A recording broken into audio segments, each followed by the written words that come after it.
Hvor langt kan jeg cykle på en elcykel? Batteriet på en elcykel forsyner motoren med strøm.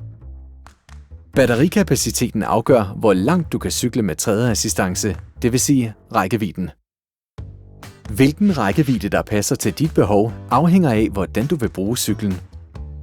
Hvis du vil cykle lange ture, skal du have et batteri med stor rækkevidde, det vil sige et batteri med stor kapacitet.